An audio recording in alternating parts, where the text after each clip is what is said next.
네, 자, 황제 노역, 하루 일당, 하루의 노역의 대가가 5억 원이라는 것 때문에 좀 우리 국민들이 막 부글부글 하잖아요.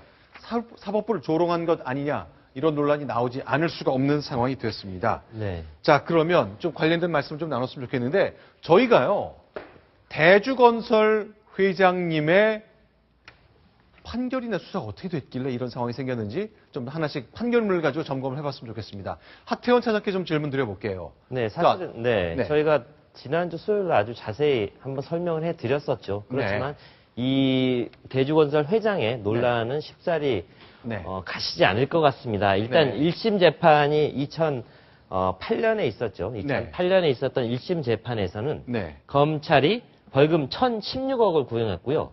벌금은 선고를 유예해달라 이런 내용으로 갔습니다. 그렇지만 자, 법원은 그 얘기 이제 정리할게요. 자, 우리가 수사를 해보니까 이분이 문제가 많다. 그래서 1,000억 원대의 벌금은 매겨야 된다. 그런데 법원이 가급적 벌금은 매기지 말아 주십시오란 뜻 같네요. 선고 유예해달라는 거. 보통 그 나쁜 짓을 한 사람들을 처벌하는 검찰에서 벌금 선고를 유예해달라 이런 부분에서 상당히 이례적인 부분, 우리가 좀 고개를 갸우뚱하게 하는 부분이 있었습니다. 일단 그건 뭐 나중에 설명을 드리고요. 그렇지만 법원은 일단 딱 반액이죠. 1,016억의 반, 508억을 선고했고요. 하루 노역은 2억 5천만 원에 해당한다. 그러니까 하루 일을 하면 2억 5천만 원씩 깎아주겠다. 이런 판결 내용을 가졌습니다. 1심. 자, 벌금이 선고가 되면 30일 내에 갚아야 되는데 못 갚으면 구치소나 교도소로 데려다가 일을 시킨다 그런 거잖아요. 그렇죠. 그러니까 돈을 낼 경제적 여유가 없는 사람에 한해서 그런 것들이 있었는데 이분 같은 경우는 돈을 낼 그런 여유가 있음에도 불구하고 여튼 노역으로 이 자기의 죄값을 치러라 이렇게 됐습니다. 근데 하루 노역 대가가 2억 5천만 원이어서 상당히 놀라웠었죠. 자, 그런데 2심 재판을 보면요. 검찰이 보통 1심 나오면 부당합니다. 더 강하게 처벌해 주십시오 하면서 항소하잖아요. 근데 그걸 포기했네요. 그렇죠. 검찰이 항소를 포기한 거에 대해서는 약간의 추측의 영역에 머물 수밖에 없는데요. 일단은 그렇게 됐고요. 검찰은 항소를 포기했는데 피고인, 피고인은 이제 항소를 하게 됐죠. 그래서 2심 판결이 이루어지게 됐는데 그게 2010년 1월이었습니다. 그래서 벌금 254억 원이 선고가 됐고요. 그러니까 벌금은 또 반으로 깎였죠. 반으로 깎였지만 노역의 대가는 2배로 증가가 됐습니다. 그래서 아니 계속 검찰이 구형한 거에 절반 깎아주고 계속 절반 깎아주고 그래서 1,016억에 딱 4분의 1이 이제 벌금액으로 선고가 됐고요.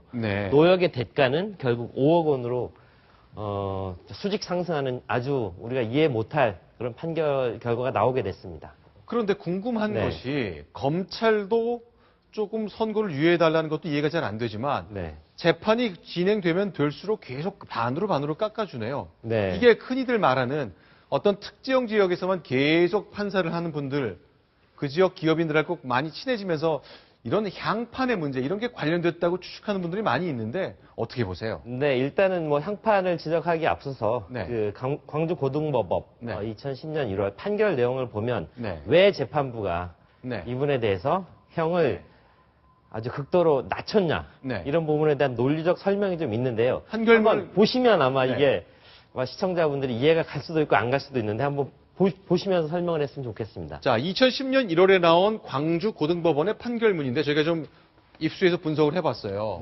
근데 저기는 이제 참작한 점을 지금 설명했는데요. 일단은 약간 양심에 찔렸는지 고등법원에서는 이러이러한 죄 때문에 당신에게 그러니까 형을 선고합니다. 이렇게 하면서 첫 번째는 조세 포탈 범행을 지시했다. 그리고 조세 포탈 액수가 무려 508억 원에 이른다. 이것 때문에 죄를 묻겠다. 그다음에 관여한 사실을 은폐하고 축소했다. 너 네 죄를 숨기려고 하지 않았느냐. 그러니까 넌 벌을 받아야 된다. 그리고 세 번째는 업무상 횡령, 범행의 피해 금액이 100억 원에 이른다. 천문학적인 액수에 이르기 때문에 너는 벌을 받아 마땅하다.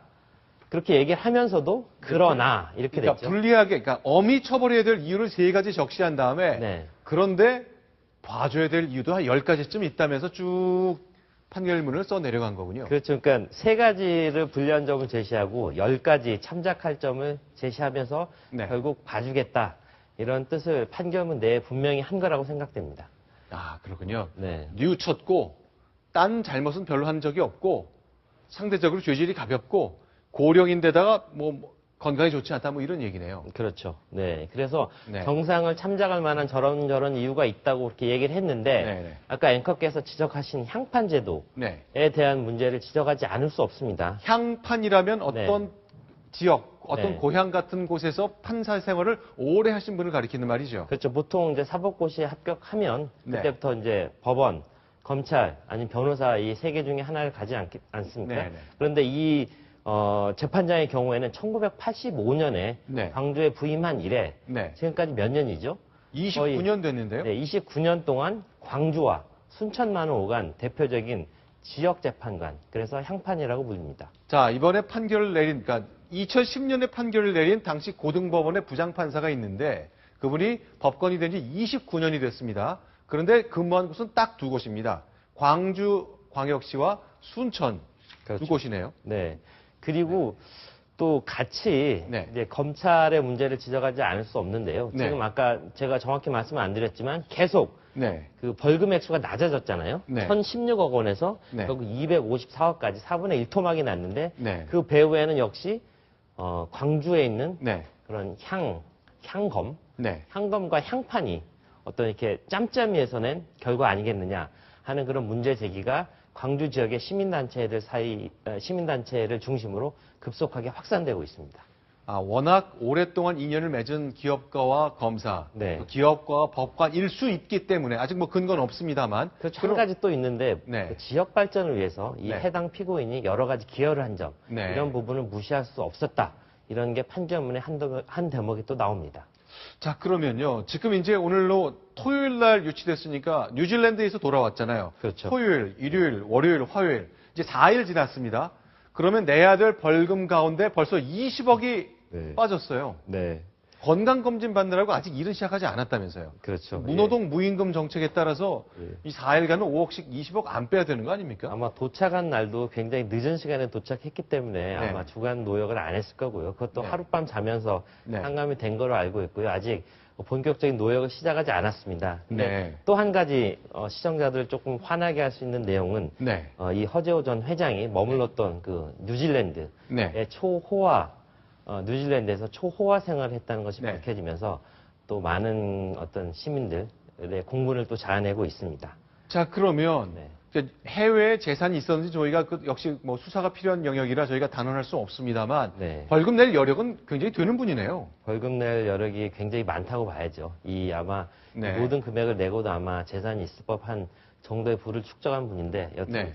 법원에서 이걸 다 탕감해 주기로 했으니 네. 일반인들은 보통 5만 원, 그래서 네. 많아야 10만 원 정도의 어떤 노역, 네. 일일치 임금을 받는데 이분은 거의 10,000배 이상, 5억 원이니까 10,000배 이상의 노역을 받고 일했기 때문에 네.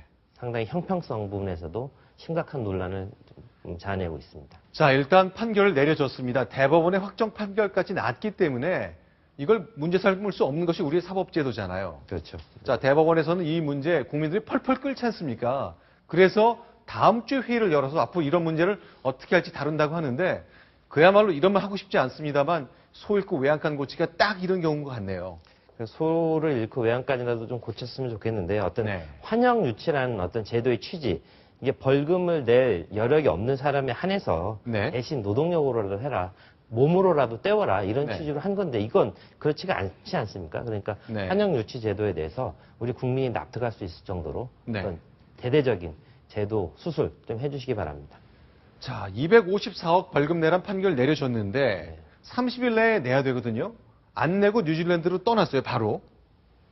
그런데 재산은 굉장히 많은 것 같고 낼 능력이 있는데 법원의 결정을 따를 뜻이 없었던 걸로 보이고 법원의 느슨한 판결을 활용하고 싶은 생각이 간절했던 걸로 보입니다. 알겠습니다. 어쨌건 4일 지났고요. 20억 원, 우리가 마땅히 벌금으로 걷어서 국고에 넣어서 다양하게 써야 될 그 돈 20억 원은 이미 날아갔습니다. 내일 하루면 또 5억 원이 줄어듭니다. 이렇게 49일이 지날 겁니다.